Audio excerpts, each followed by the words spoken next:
Yang Berhormat Dr. Cik Rosli bin Cik Mat. Assalamualaikum warahmatullahi wabarakatuh. Datuk yang dipertua, soalan saya soalan nombor 6. Terima kasih. Waalaikumsalam warahmatullahi wabarakatuh. Tuan Yang Dipertua, untuk makluman Ahli Yang Berhormat, Nuklear Malaysia telah mula memberikan perkhidmatan pemprosesan sinaran ataupun radiation processing menggunakan sinar gamma sejak 1989 dan alo elektron sejak tahun 1990 bagi membantu meningkatkan mutu produk tempatan. Ini terdapat 3 loji pemprosesan sinaran di Nuklear Malaysia yang menyediakan kemudahan penyinaran tersebut, iaitu loji sinar gamma, Remintex dan Alotron.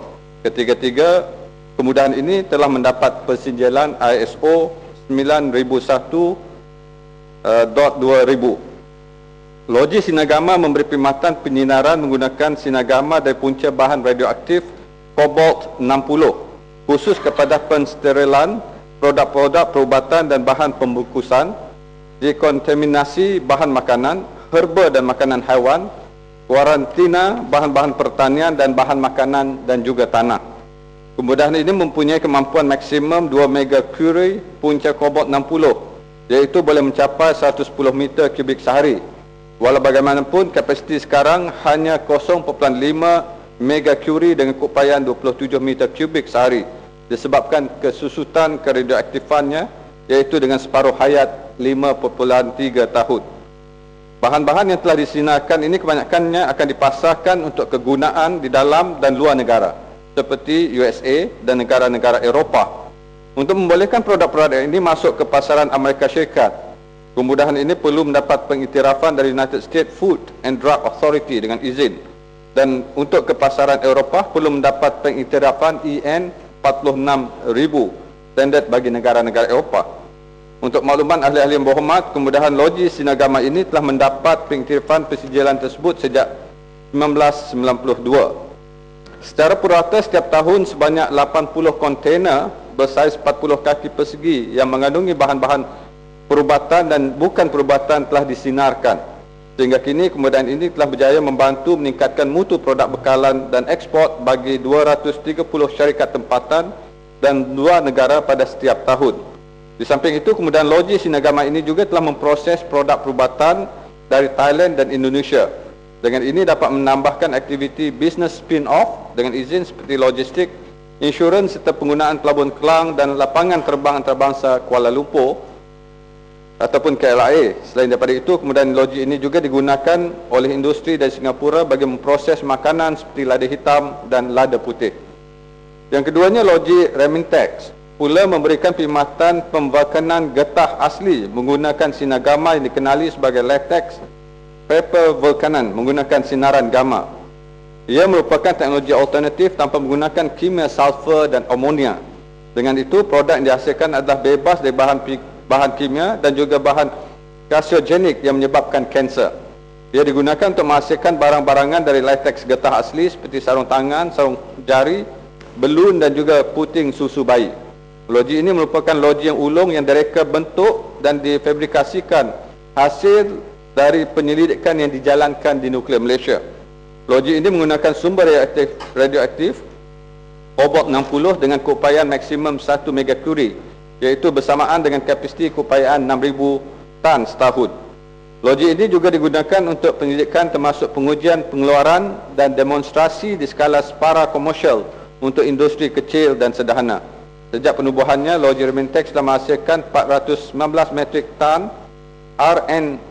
RVNRL yang bernilai 1.2 juta ringgit untuk dibekalkan kepada pihak pelanggan seperti industri sarung jari tempatan. Proses penjadian RVNRL tersebut juga telah berjaya dipatenkan pada tahun 2007. Loji Alotron yang merupakan kemudahan pemprosesan sinar elektron menggunakan mesin sinar elektron ataupun electron beam machine berkeupayaan 3 MeV juga menyediakan kemudahan penyinaran. Pada tahun 2009 sebanyak 22,285 bahan dan 193,664 meter wire dan tiub polimer telah disinarkan untuk kegunaan industri tempatan. Secara purata, jumlah operasi loji ini ialah sebanyak 388.7 jam penyinaran setiap tahun. Di samping itu, tiga loji ini turut menyumbang kepada penggunaan sumber manusia dengan memberikan latihan kepada pelajar Institut Pengajian Tinggi melalui program ijazah lanjutan serta latihan industri. Terima kasih.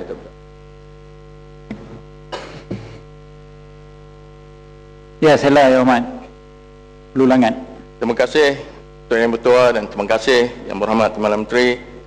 Dengan penjelasan Yang Berhormat Perdana Menteri tadi, jelas nuklear bukanlah sahaja memberi kemudaratan kepada manusia seperti yang tangkapan negatif setengah pihak, tapi ia memberi banyak faedah dalam membantu memperbaiki kualiti serta sterilisasi atau nyakuman dan sebagainya. Soalan tambahan saya, sejauh manakah sinaran gamma atau neutron memberi sumbangan besar dalam bidang pertanian atau bioteknologi bagi menghasilkan benih-benih tanaman yang baik, umpamanya tumbuhan yang cepat berbuah, ketahanan penyakit dan sebagainya. Yang kedua, bolehkah sinaran juga membantu dalam mempercepatkan degradasi sisa-sisa pembejal dan sebagainya? Terima kasih.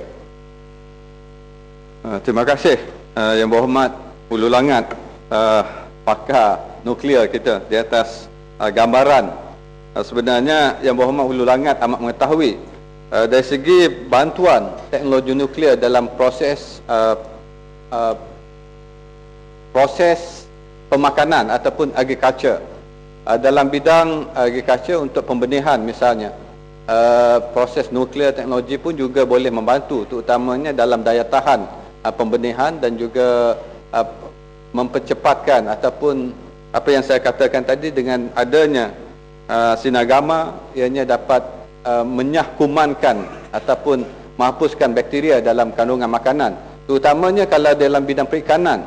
Contohnya, bila kita menghadapi permasalahan untuk mengekspor udang ataupun hasil laut kita ke negara Eropah, proses sinar gamma ini sebenarnya boleh membantu untuk mematuhi keperluan negara-negara Eropah dan juga Amerika kalau kita nak mengekspor bahan-bahan makanan laut kita. Dan begitu juga dalam untuk menggunakan teknologi nuklear dalam menghasilkan tenaga misalnya. Apa yang telah berlaku di salah satu tempat di Semenyih, di mana dengan kerjasama Nuclear Agency kita telah dapat menggunakan bahan-bahan terbuang untuk menghasilkan tenaga sampingan, iaitu alternative energy. Jadi ini sebenarnya boleh dilaksanakan. Terima kasih.